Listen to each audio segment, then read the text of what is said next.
আসসালামু আলাইকুম। সংবাদে আপনাদের সবাইকে স্বাগত জানাচ্ছি। আমি ফিরোজ তোহা। শুরুতেই আরবে কেবলস সংবাদ শিরোনাম। ইন্নালিল্লাহ। আবার মধ্যপ্রাচ্যে ভয়াবহ তৃতীয় বিশ্বযুদ্ধ চলছে। মার্কিন যুক্তরাষ্ট্র এবং ইসরায়েলকে দফায় দফায় ক্ষেপণাস্ত্র দিয়ে ধসিয়ে দিচ্ছে ইরানের বিপ্লবী গার্ড বাহিনীর সদস্যরা। আর এরই মাঝে আমাদের হাতে এসে পৌঁছেছে তৃতীয় বিশ্বযুদ্ধের সর্বশেষ গুরুত্বপূর্ণ সবথেকে তাজা আপডেট সংবাদ। প্রথমেই জানিয়ে দিব, ইরানি নৌবাহিনীর সতর্কতামূলক গুলির মুখে ওমান সাগর ছাড়ল মার্কিন যুদ্ধজাহাজ। ওমান সাগরে টহলরত বেশ কয়েকটি মার্কিন যুদ্ধজাহাজ ইরানি নৌবাহিনীর সতর্কতামূলক গুলির মুখে সেখান থেকে পিছু হটতে বাধ্য হয়েছে। ইরানের সেনাবাহিনী জানিয়েছে তাদের নৌবাহিনী ক্রুজ ক্ষেপণাস্ত্র অত্যাধুনিক ড্রোন ব্যবহার করে এই সতর্কতামূলক গুলি চালানোর পর মার্কিন জাহাজগুলো ওই এলাকা ছেড়ে পালিয়ে যায়। এতে যুক্তরাষ্ট্রের মুখে চপেটাঘাত করল ইরান। এরপর জানাবো, গত ২৪ ঘণ্টায় ইসরায়েলের বিরুদ্ধে লেবাননের হিজবুল্লাহর ৩২টি অভিযান। আলহামদুলিল্লাহ। পাসটুডে জানিয়েছে যে লেবাননে হিজবুল্লাহ যোদ্ধারা তারা গত ২৪ ঘণ্টায় ইসরায়েলে ৩২টি সফল অভিযান চালিয়েছে। ধারণা করা হচ্ছে যে যদি লেবাননের যোদ্ধারা না থাকতো তাহলে এ পর্যন্ত ইসরায়েলিরা তারা লেবাননের রাজধানী বৈরুতে পৌঁছে যেত এবং বৈরুতের দখল নিয়ে নিত। আজ প্রতিরোধমূলক অভিযানগুলো হাদাদা, ইয়াহামের আল শাকিব, জোতার কান্তারা, নাকুরা আল ইদাইসা এবং তাইরি শহরের আশপাশের কেন্দ্রীভূত ছিল বলে নিশ্চিত করা হয়েছে। এদিকে যুক্তরাষ্ট্রের গুপ্তচর বৃত্তি ইসরায়েলকে সর্বোচ্চ হুমকি হিসেবে দেখছে পেন্টাগন। যুক্তরাষ্ট্রে ইসরায়েলের গুপ্তচর বৃত্তিমূলক কর্মকাণ্ড নিয়ে উদ্বেগ বাড়ছে বলে দাবি করেছে মার্কিন কর্মকর্তারা।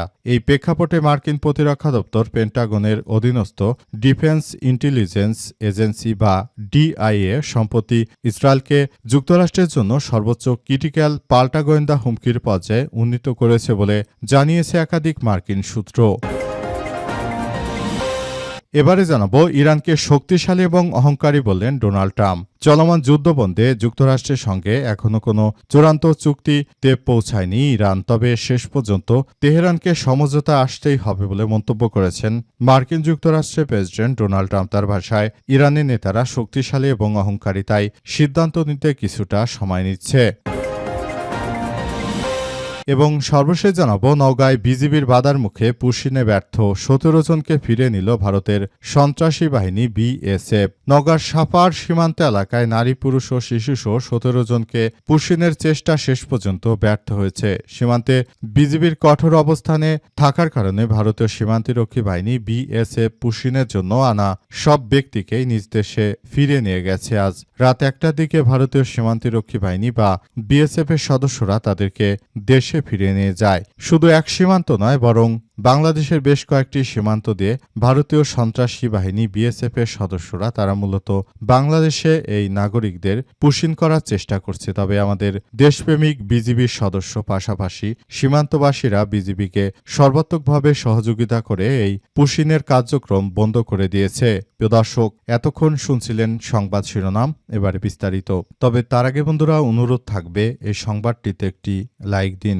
এই চ্যানেলে আপনি নতুন হয়ে থাকলে আমাদের সংবাদটি দেখতে দেখতে চ্যানেলটি সাবস্ক্রাইব করে রাখুন। কমেন্ট করে বন্ধুরা আপনার মূল্যবান মতামত জানিয়ে দিন আপনি বিশ্বের কোন দেশ থেকে বা বাংলাদেশের কোন স্থান থেকে আমাদের সংবাদটি দেখছেন এবং শুনছেন।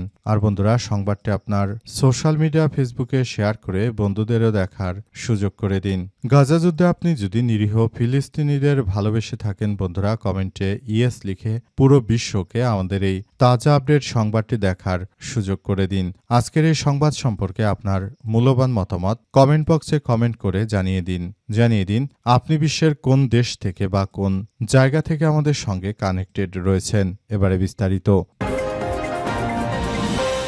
ইরানি নৌবাহিনীর সতর্কতামূলক গুলির মুখে ওমান সাগর ছাড়ল মার্কিন যুদ্ধজাহাজ। ওমান সাগরে টহলরত বেশ কয়েকটি মার্কিন যুদ্ধজাহাজ ইরানি নৌবাহিনীর সতর্কতামূলক গুলির মুখে সেখান থেকে পিছু হটতে বাধ্য হয়েছে। ইরানের সেনাবাহিনী জানিয়েছে তাদের নৌবাহিনীর ক্রুজ ক্ষেপণাস্ত্র ও অত্যাধুনিক ড্রোন ব্যবহার করে সতর্কতামূলক ওই গুলি চালানো হয়। এ সময় ওই এলাকা ছেড়ে পালিয়ে যায় মার্কিন যুক্তরাষ্ট্রের ওই শক্তিশালী যুদ্ধজাহাজ। আজ ইরানের সেনাবাহিনীর পক্ষ থেকে দেওয়া এক বিবৃতিতে বিবৃতিতে বলা হয়েছে যে যুক্তরাষ্ট্রের সন্ত্রাসী নৌবাহিনী কর্তৃক বাণিজ্যিক জাহাজ ও তেলবাহী ট্যাংকার ছিনতাই, সমুদ্র সীমা বিশৃঙ্খলা ও হয়রানিমূলক কর্মকাণ্ড প্রতিহত করার অংশ হিসেবে এই অভিযান পরিচালনা করা হয়েছে। বিবৃতিতে আরও বলা হয়েছে যে ইরানের নৌবাহিনীর গাদির ক্ষেপণাস্ত্র এবং নতুন শাহিদ দানাডনের মাধ্যমে সতর্কতামূলক গুলি চালানোর পর অনুপ্রবেশকারী মার্কিন ডেস্ট্রয়ার বা DDG-103 এবং DDG-8 ওমান সাগর ছেড়ে ভারত মহাসাগরের দিকে চলে যেতে বাধ্য হয়। পাশাপাশি ইরানি নৌবাহিনীর সদস্যরা নিশ্চিত করেছে যে USS ত্রিপলি নামের একটি মার্কিন উভচর যুদ্ধজাহাজ ও হেলিকপ্টার ক্যারিয়ারকেও ওমান সাগর থেকে হটিয়ে দেওয়া হয়েছে। ইরানি নৌবাহিনী জানিয়েছে যে সাম্প্রতিক দিনগুলোতে পরিচালিত ধারাবাহিক অভিযানের অংশ হিসেবে ওই পদক্ষেপ গ্রহণ করা হয়েছে। মূলত মার্কিন যুক্তরাষ্ট্র তারা ইরানের বুকে যে অনাকাঙ্ক্ষিত সন্ত্রাসী আক্রমণ চালানোর চেষ্টা করেছিল তাদের সেই সন্ত্রাসী আক্রমণকে প্রতিহত করে দিয়েছে ইরানের বিপ্লবী গার্ড বাহিনীর সদস্যরা। মার্কিন যুক্তরাষ্ট্র এবং দখলদার ইসরায়েলি বাহিনীর উপর যে কোনো মূল্যে মার্কিন যুক্তরাষ্ট্রের এই সন্ত্রাসী হামলাকে প্রতিহত করে দিচ্ছে ইরানের বিপ্লবী গার্ড বাহিনীর সদস্যরা। মূলত মার্কিন যুক্তরাষ্ট্র তারা শুরু থেকে ইরানকে যে হালকা হিসেবে নিয়েছিল এখন হাড়ে হাড়ে টের পাচ্ছে ইরান কি জিনিস। গত ২৪ ঘণ্টায় ইসরায়েলের বিরুদ্ধে লেবাননের হিজবুল্লাহর ৩২টি অভিযান। আলহামদুলিল্লাহ, গত ২৪ ঘণ্টায় একযোগে জায়নবাদীদের লক্ষ্য করে ৩২টি অভিযান চালিয়েছে লেবাননের সশস্ত্র যোদ্ধারা। তারা জানিয়েছে যে আমরা বেঁচে থাকতে লেবাননের ১ ইঞ্চি জমিও ছাড় দেওয়া হবে না। মূলত তারা যে ধরনের সন্ত্রাসী কার্যক্রম শুরু করেছে, লেবাননের যোদ্ধারা মার্কিন যুক্তরাষ্ট্র এবং দখলদার ইসরায়েলিদের বিরুদ্ধে পৃথিবীর ইতিহাসে সবথেকে এক ভয়ানক কার্যক্রম ও প্রতিরোধ গড়ে তুলেছে। মূলত মার্কিন যুক্তরাষ্ট্র এবং দখলদার ইসরায়েলি সন্ত্রাসীরা তারা মূলত যেভাবে ইরানের উপর আক্রমণ করেছিল একইভাবে তারা লেবাননের উপর আক্রমণ চালাচ্ছে। তবে লেবাননের যোদ্ধারা তারা পুরোদমে মার্কিন যুক্তরাষ্ট্র দখলদার ইসরায়েলিদের এই সন্ত্রাসী আক্রমণকে রুখে দিয়েছে। এই রুখে দেওয়ার মধ্য দিয়ে তারা এগিয়ে যাচ্ছে। তারা এ পর্যন্ত বেশ কয়েকজন ইসরায়েলি সেনাকে জাহান্নামে পাঠিয়েছে। পাশাপাশি প্রতিনিয়ত তারা ইসরায়েলি সেনাবহর লক্ষ্য করে গুরুতরভাবে আক্রমণ অব্যাহত রেখেছে। লেবাননের সশস্ত্র যোদ্ধাদের প্রধান নাইম কাসেম তিনি ঘোষণা দিয়ে জানিয়েছেন যে ইরানের বিপ্লবী গার্ড বাহিনীর সদস্যরা যে দৃঢ়চিত্ত মনোবল নিয়ে তারা আক্রমণ চালিয়ে যাচ্ছে, ঠিক আমরাও তাদেরকে সমর্থন জানিয়ে আমাদের পূর্ণ সমর্থন জানিয়ে আমরা মূলত এগিয়ে যাচ্ছি এবং আমরা ভবিষ্যতে একটি সুন্দর ও সমৃদ্ধির একটি আধুনিক লেবানন গঠন করতে চাই। জাহানবাদী সন্ত্রাসীরা তারা যতই ষড়যন্ত্র করুক না কেন আমাদেরকে তারা রুখে দিতে পারবে না। তাদের যে কোনো ষড়যন্ত্র মোকাবেলা করে ইরানের বিপ্লবী গার্ড বাহিনীর সদস্যরা তারা এগিয়ে যাচ্ছে এবং ভবিষ্যতের দিকে তারা সুন্দর করে এগিয়ে যাচ্ছে এবং তারা নতুন করে বড় ধরনের যে কোনো মার্কিন যুক্তরাষ্ট্রের সন্ত্রাসী হামলাকে তারা প্রতিহত করতে বদ্ধপরিকর। তিনি আরও জানান, তাই যুক্তরাষ্ট্রের এই সন্ত্রাসী আক্রমণ বা লেবাননের এই সন্ত্রাসী আক্রমণ থেকে বাঁচার জন্য আমরা পুরোদমে কাজ করছি। যুক্তরাষ্ট্রের গুপ্তচর বৃত্তি ইসরায়েলকে সর্বোচ্চ হুমকি হিসেবে দেখছে পেন্টাগন। আলহামদুলিল্লাহ, অবশেষে মার্কিন যুক্তরাষ্ট্র বুঝতে পেরেছে যে পৃথিবীর জন্য হুমকি স্বরূপ হচ্ছে এই জায়নবাদী সন্ত্রাসীরা। মূলত মার্কিন যুক্তরাষ্ট্রের যত প্রযুক্তি রয়েছে সব প্রযুক্তিগত জ্ঞান অর্জন করতে চাইছে এই জায়নবাদী সন্ত্রাসীরা। তাদের উদ্দেশ্য হচ্ছে যে তারা মার্কিন যুক্তরাষ্ট্রকে ধসিয়ে দিয়ে নতুন করে তারা নিজেরাই মূলত যুক্তরাষ্ট্রের অবস্থানে বসার জন্য চেষ্টা চালিয়ে যাচ্ছে। মধ্যপ্রাচ্যে এই মার্কিন যুক্তরাষ্ট্রের এই সাম্রাজ্যকে পতনের মুখে ঠেলে দিয়ে মূলত তারাই সেখানে নিজেদের এই সাম্রাজ্যকে তারা প্রতিষ্ঠিত করতে চায় এই জায়নবাদী সন্ত্রাসীরা। তাদের উদ্দেশ্য হচ্ছে যে তারা মূলত লেবানন সহ পুরো অঞ্চল জুড়ে বরং ইসরায়েলের এই কর্তৃত্ব স্থাপন করতে চায় এবং মধ্যপ্রাচ্য জুড়ে মার্কিন যুক্তরাষ্ট্রে যে কর্তৃত্ব রয়েছে সেগুলো বাতিল করে মূলত মুসলিমদের তেল সম্পদ দখল করে তারপর ভবিষ্যতে ইসরায়েলি এই তেলের বাজারকে সম্পূর্ণ তারা নিজেদের নিয়ন্ত্রণে নিতে চায়। কিন্তু শেষ পর্যন্ত মার্কিন যুক্তরাষ্ট্রের পেন্টাগনের সেনা সদস্যরা তারা সরাসরি বুঝতে পেরেছে যে তাদের জন্য হুমকি আসলে কারা, মুসলিম নাকি এই জায়নবাদী সন্ত্রাসীরা। অবশেষে তারা বিষয়গুলোকে খুবই গুরুত্ব সহকারে বুঝতে পেরেছে।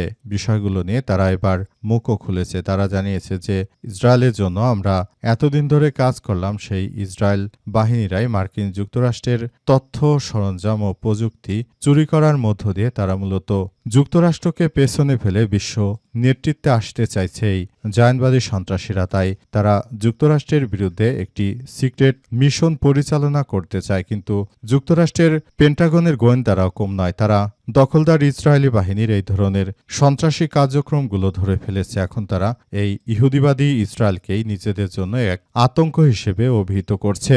মূলত মার্কিন যুক্তরাষ্ট্র সব সময় ইসরায়েলকে বন্ধু হিসেবে ব্যবহার করত, অর্থাৎ মধ্যপ্রাচ্যে মুসলিম দেশগুলোকে শাসনে রাখার জন্য ইসরায়েলকে অনেক বড় প্রয়োজন ছিল, তাই ইসরায়েলের প্রতিটি কথাই শুনত যুক্তরাষ্ট্র। কিন্তু শেষ পর্যন্ত যুক্তরাষ্ট্রে গুপ্তচর বৃত্তি ইসরায়েলকে সর্বোচ্চ হুমকি হিসেবে দেখছে মার্কিন যুক্তরাষ্ট্রের পেন্টাগন।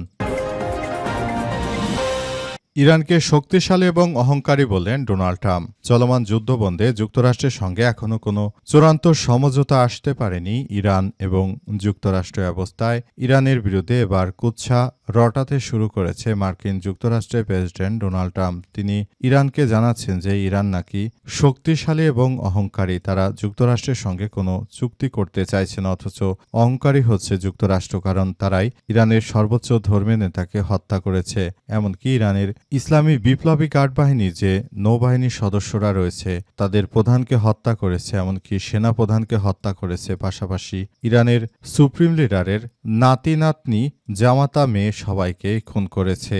অথচ সেই যুক্তরাষ্ট্রের সঙ্গে এখন কিনা ইরানকে এইভাবে যুক্তরাষ্ট্রের সঙ্গে আপোষ করতে হবে। কতটা মগের মুল্লুক পেয়েছে ডোনাল্ড ট্রাম্প। এ কারণে ইরানের সর্বোচ্চ ধর্মীয় নেতা নির্দেশনা দিয়েছেন যে ইরান কখনোই মার্কিন যুক্তরাষ্ট্রের মতো কোনো সন্ত্রাসী রাষ্ট্রের সঙ্গে তারা আঁতাত করবে না, তাই তারা নতুন করে বিষয়গুলোকে খুবই গুরুত্ব সহকারে দেখছে। কিন্তু যুক্তরাষ্ট্রের প্রেসিডেন্ট তিনি বুঝতে পেরেছেন যে কোনো মূল্যে ইরানের সঙ্গে যুদ্ধবিরতি করতেই হবে। যদি যুদ্ধবিরতি করা না যায় তাহলে ধীরে ধীরে মার্কিন যুক্তরাষ্ট্রের ডলারের দাম তলানিতে ঠেকে যাবে। এই ক্ষেত্রে যুক্তরাষ্ট্র চরম বিপর্যয়ের মুখে পড়তে পারে। সুতরাং যুক্তরাষ্ট্র যে কোনো মূল্যে এখন ইরানের সঙ্গে একটি শান্তি চুক্তি করার বিভিন্নভাবে চেষ্টা চালিয়ে যাচ্ছে, কিন্তু ইরানের স্বার্থ অনুযায়ী না হওয়াতে ইরান এই যুদ্ধবিরতি আসলে করতে চাইছে না। মূলত নতুন করে এই সমস্যাগুলো দেখা দিয়েছে এবং বিষয়গুলোকে খুবই গুরুত্ব সহকারে দেখভাল করতে হচ্ছে।